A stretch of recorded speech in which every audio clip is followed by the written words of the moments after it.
Welcome back. It's time for another racing question from Ask.com, the official search engine of NASCAR. How many in a pit crew and what are their jobs?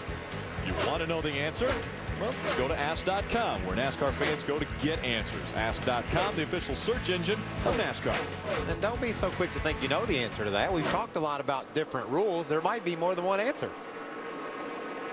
Kevin Harvick in front of the field after he got by Todd Bodine just a few laps ago. Right now he has the answer to this racetrack.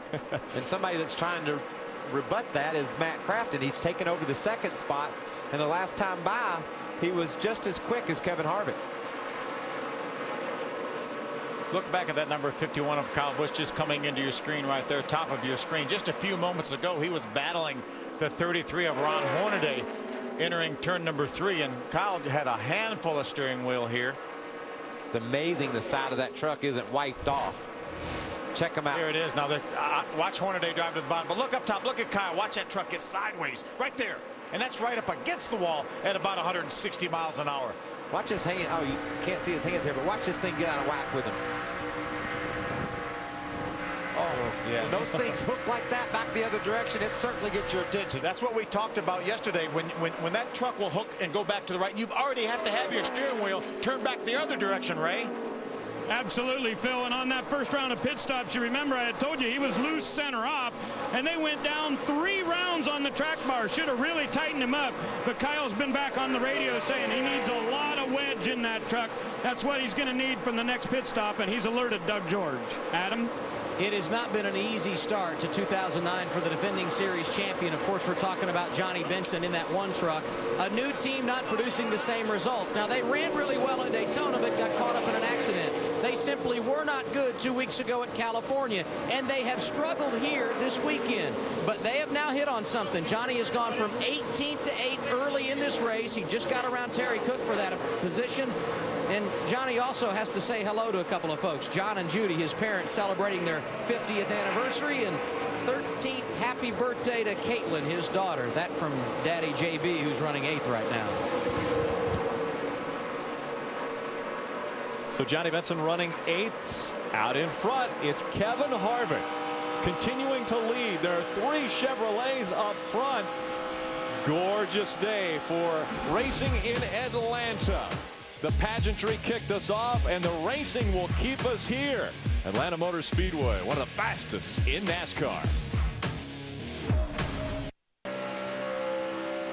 Tonight on Speed AMA Supercross, that's at 8 o'clock Eastern. Immediately after this race, well, that guy there in the 2, he's going to jump on a plane with Ricky Carmichael, his teammate and driver, as well as Jimmy Johnson. They're flying to Daytona to join that race, actually watch it. Ricky Carmichael is going to join the broadcast, though, with Ralph Shaheen and Jeff Emig.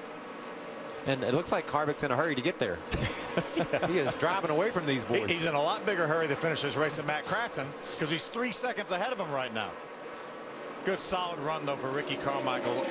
3rd ever Truck Series start. Had a great top 10 at California a couple weeks ago, and here he is running right now in the 12th spot, running with some good trucks. That's Dennis Setzer right in front of him, that 8 truck, who has a tremendous amount of experience, and Mike Skinner, that Exide Toyota, right in front of Dennis Setzer. He's just trying to figure out how much steering to give it, what to do down in the corner, just learning. And, you know, we talk about guys running right out next to the wall. Well, every now and then, when you get really close to it, this is what happens. You get really close. Well, you get really close to it, and that's okay. But you hit it sometimes. Watch this.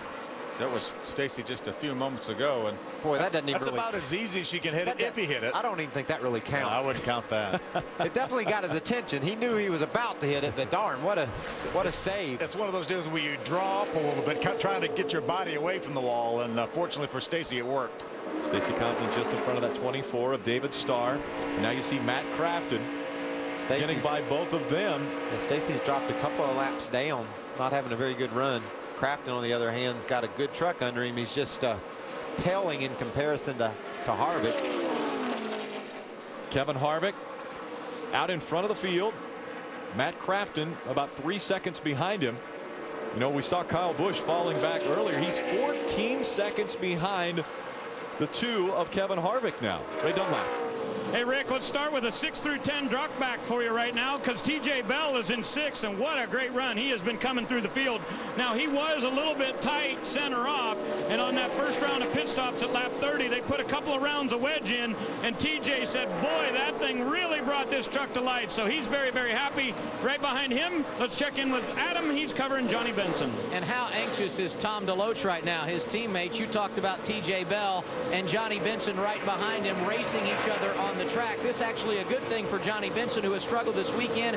18th to 7th, despite the fact his truck is tight in the middle and loose off. They're going to continue to work on the one, Ray.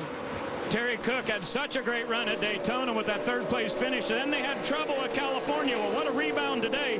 Qualified 17th in that number 25 truck, and all the way up through the field now. He had just passed Colin Brown, so he's into 8th position. And behind him, Colin Brown in that Conway Ford. Now, this is the exact same truck that Eric Darnell used to win a year ago at Michigan. They took it from the 99 team and turned it into a number 6 truck. Adam? And Dennis Setzer has just made his way into the top 10 after starting 6th today. He was running back in the 12th position just a moment ago. He's been very quiet on the radio, and he's racing with a team who has been very, very good on intermediate tracks. Of course, last year this MRD Motorsports team took Chad McCumbee to 11th in the Truck Series standings. And running right now in the 11th position, you guys talked about him upstairs a moment ago, Ricky Carmichael. Now, you say he started 15th, he's up to 11th. That's no big deal. Well, it is if you figure the only time he's ever raced in Atlanta prior to the day is on a motorcycle at the Georgia Dome. Carmichael looking very nice in his Atlanta debut. And right behind him, another veteran, Mike Skinner. Skinner had a good qualifying run in the top 10, but he just came on the radio and said, it's all over the track, boys. I think we're hearing that, or we're seeing that from quite a few other drivers on the racetrack, because moments ago Crafton was within 3 seconds. Now it's 3.5 seconds, the difference between those two. Kevin Harvick continues to lead. Welcome to the Commercial Lines 200 here on Speed.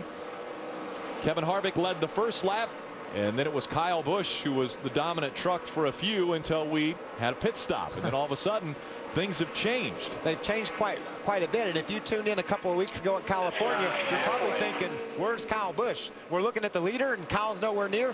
1 lap ago, he was a second slower than Harvick was, and he's running in the 5th position. This is Matt Crafton off turn 4 in 2nd. There's Hornaday in 3rd. Here comes the tilted kilt truck behind Hornaday. Todd Bodine with a new sponsor. So my point is, Kyle Busch is coming, but he's a ways behind. Really looking for a caution right now to make some more adjustments, get more tires on. There's Kyle right there entering turn number 1. Listen to how long he's out of the throttle. Remember, guys, they were running wide open in practice yesterday and in qualifying. Again, they're now 2.5 seconds slower. Kyle's running 2.5 seconds slower than his fastest lap in this race. Listen to him out of the gas. He's coasting now. This morning he qualified with it on the mat all the way around this track. That just shows you how much these trucks change. Well, that's what he was looking for right there, to get in, let Doug George make some adjustments to that Mikasuki Toyota. We're hearing it's oil on the backstretch is the reason for this caution. Rick Crawford had just been passed, so more than likely he will receive the Aaron's lucky dog. Now the pit crews have to do it once again. Again, in the Truck Series, it will take 2 pit stops to change tires and add fuel to the trucks. You cannot do them on the same stop. The gift from Aaron's. In honor of his 300th start, you think? Yeah, they're just. That might be it. That's a good way to look at it. I mean, Ken Butler and all his folks are, you know, like that, I think. I think they are too.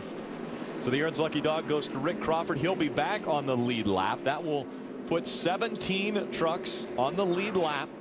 Again, Kevin Harvick took over the lead after the restart. There you see on the hood of Rick Crawford's truck that 300th start.